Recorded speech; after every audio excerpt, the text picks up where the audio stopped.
अभी हाल ही में मशहूर यूट्यूबर और बिग बॉस विजेता एल्विश यादव पर नोएडा की रेव पार्टीज में सांपों के जहर को सप्लाई करने का आरोप लगा है।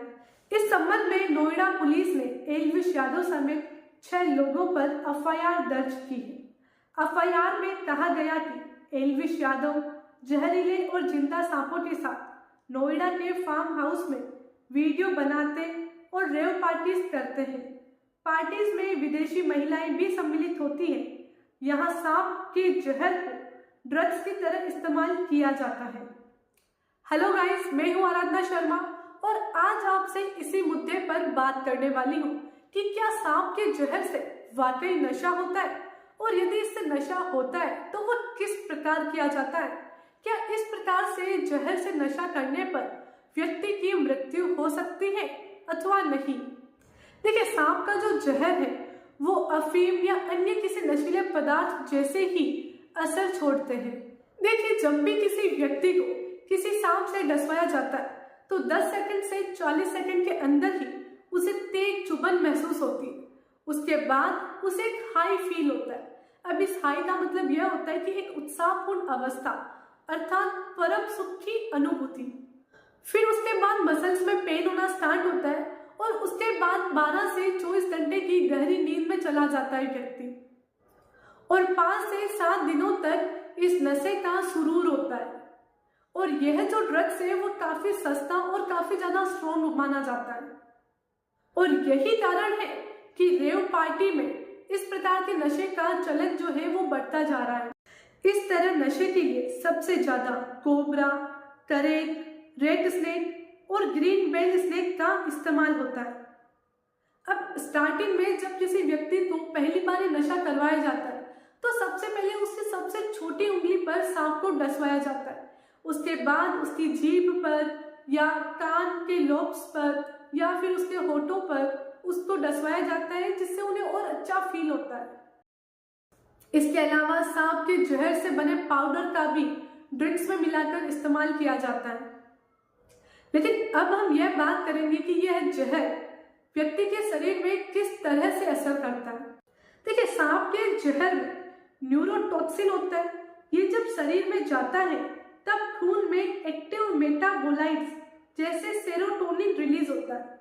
इसी से इंसानों में नींद आने और शांत कर देने वाला रिएक्शन और यूफोरिया यानी परम सुख की अनुभूति होती है। लेकिन क्या इस तरह का नशा करने से व्यक्ति की जान जा सकती है? तो इसका जवाब है हाँ, बिल्कुल, इससे व्यक्ति की जान जा सकती है। जब किसी व्यक्ति को कोबरा से डसवाया जाता है तो कोबरा में कोबरा टॉक्सिन पाया जाता है जिसकी कम या अधिक मात्रा से व्यक्ति पैरालाइसिस हो सकता है या फिर व्यक्ति की जान भी जा सकती है।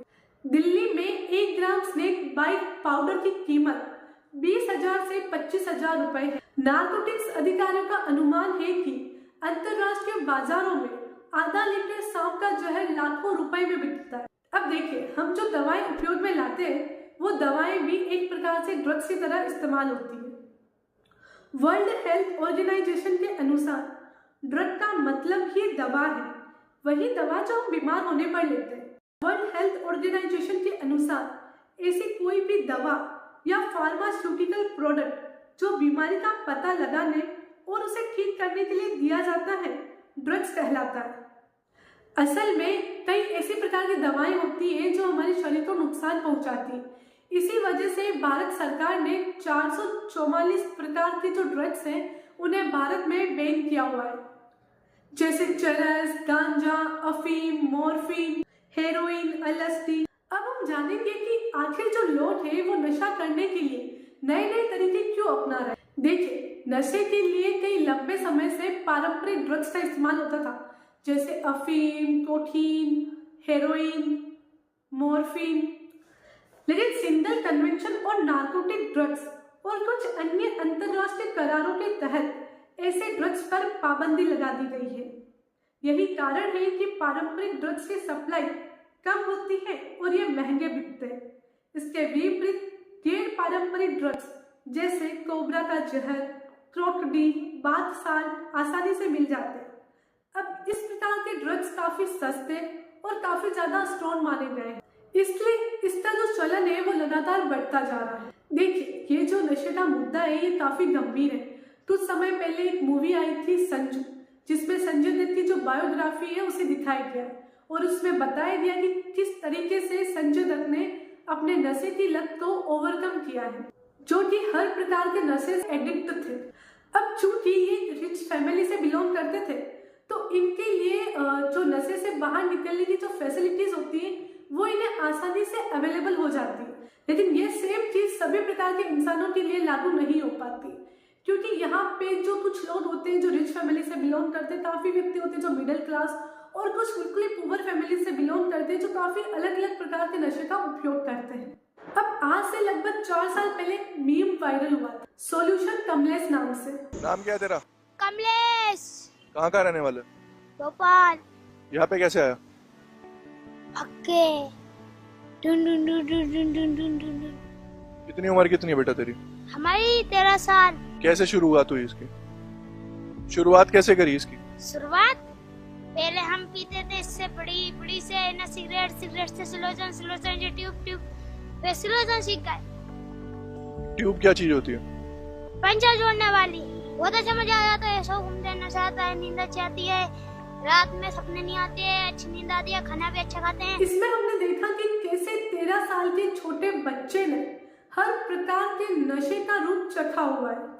आप और हम कई बार इन्हें एक मीम या फिर एक इंटरटेनिंग वीडियो के रूप में देख लेते हैं, लेकिन हमें ये समझने की जरूरत है कि ये काफी ज्वलंत मुद्दा है।